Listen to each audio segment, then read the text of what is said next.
Uşaqlar 28-ci sualda görürsünüz ki, C bucağı xarici bucaq hesab olunur. Demişik xarici bucaq özünə qonşu olmayan iki daxili bucağın cəminə bərabərdir. Bu səbəbdən 60-dan 50-nin cəmi 110 eləyəcək. 29 oxşarı izah etmək istəmirəm. Uşaqlar 30-da düzbucaqlı 3 bucağın deyirsə, bir bucaq 90-dırsa, qalan ikisi də 90-dır. 90-dan 80 çıxılacaq, eləyəcək 10. 31-də böyük bucaq qarşısında böyük tərəf durur. 8 daha böyükdürsə, 8-in baxdığı bucaq A-dır. Alfa daha böyükdür. 7-nin baxdığı B-dir. Beta, alfa, sonra beta, sonra gamma. Alfa, beta, gammanın düzüldüyü B variantıdır. 32 eyni şəkildə də uşaqlar A bucağıyla C bucağı qarşılıqlı bucaqları formalaşdırdığına görə demişik qarşı-qarşıya olan bucaqlar bərabərdir. A bucağı 70-dirsə, daxili hissəsi 70-dir, daxili hissəsi 60-dır. 3 bucağın daxili bucaqlarının cəmi 180 olduğu üçün 180-ni çıxaracağıq 130-u. Çünki cəmi ilə 130 50 dərəcə alınacaq. Eyni şərtdə doğrudur. Amma burada uşaqlar niyə eyni deyil? Artıq bu yanındakı bucaq çəri hesab olunur, qarşısındakı yox. Yanındakı yəni nə deməkdir? Qonşusu. Qonşususa cəmi nə olmalıdır? 180. Demək, bir bucağı eləyəcək 180 çıxılsın 120, yəni 60. C bucağı edəcək 180 çıxılsın 110, yəni 70. Sonra bu ikisini toplayıb 180-i yenə çıxaracaq. 2 bucağın daxili bucaqlarının cəmi 180.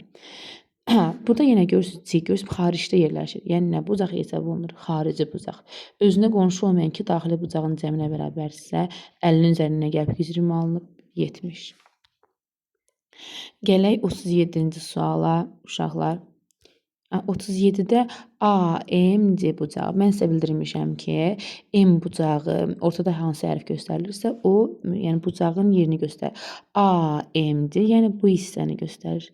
Baxın, o balaca yeri. Tənbülən deyirsə, ayım tənbüləndir. Demək, tən ortadan keçibdir, 70 yarı bölünübdür. 35-in A, M, C 70 dərəcə olarsa, ayım tənbüləndirsə, ayım tənbüləndir, A, M, C hissəsi 70 veribdir.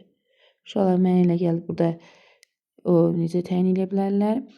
A, M, C yox, səhv düşünüblər uşaqlar. Çünki burada səhv düşüb uşaqlar. B, A, C-ni verər 70 dərəcə. A, M, C-ni soruşa bilər. 70-in yarısı 35 gözündən düşə bilər. Bu ikinci hissədə artıq o səhv düzəldilibdir. Yəni, tənbülən yarı bölür. Tənbülən qaydası odur ki, bucağı yarı bölsün. Median tərəfi yarı bölür. 50-nin yarısı 25. 39 tikimlər uşaqlar 9-un imtahanda daha çox gözlənilən sual tiplərindəndir. Bərabər yanlı 3 bucağın deyirsə, yəni yanları bərabər demək istəyir. Oturacağı uşaqlar 20 veribsə, yəni aşağı hissə oturduğu yer 20-dir. 20 yazdıq uşaqlar. 70-dən çıxdıq 20-ni, çünki perimetr tərəflərinin cəmi deməkdir. Edir 50. Uşaq bu 50-ni yanlar bərabərdirsə, yəni bir-birinə bərabər deyirsə 50 bölünür 2-yə, 25-in 25-ə A variantı. 40 da eynisidir uşaqlar. 41 izah eləmək istəyirəm. M-in orta xətt isə uşaqlar, yadınızda qalsın, bu qayda çox imtahana düşür, deyəlim hədsiz düşür. 16-dırsa orta xətt onun yarısıdır, 8 olmalı, yadınızda qalsın. Orta xətt, həmişə də bunu vurğulayırıq, oturacağın yarısıdır, 16-nın yarısı 8. M-in 3 bucağının perimetrini istəyir, yəni başdakı perimetri istəyir. Əgər M-in orta xətdirsə, demək ortasından keçir. Bura 6-dırsa, yuxarıda 6-dır.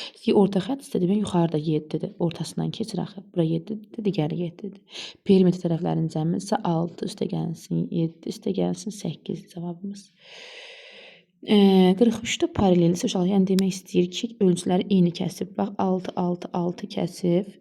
5, 5, 5 kəsib uşaqlar. 6 ilə 5-in cəmini 11 istəyir. 44 eynisi də. 45 uşaqlar medianların xassəsidir. Medianını kəşkirlər. Kəşmə nöqtəsində 2-nin 1-ə nisbətində bölünürlər. Yəni uzun hissə 2 hesab olunanda, balaca isə 1 hesab olunur. BM-də, BM görürsünüz yuxarısı daha böyükdür. 2 olmalıdır. A variantı getdi. C-yə gələk elə. AM hissəsi 2-dir. AM daha uzun görürsünüz, 2 olmalıdır. MF də 1 olmalıdır. 2-nin 1-ə, qaydamız o da, 2-nin 1-ə bölünürlər. AM-ə 1 verib, səhv veribdir. B variantına gələk uşaqlar. AM-ə uzuna 2 verib, səhv veribdir, 3 verib getdi. D-yə gələk. AM-ə 2 verib, AF ümumi uzunluğu 3 verib. Bəli, 2 ilə də 1-in cəmi 3 eləyib. D variantı doğrudur.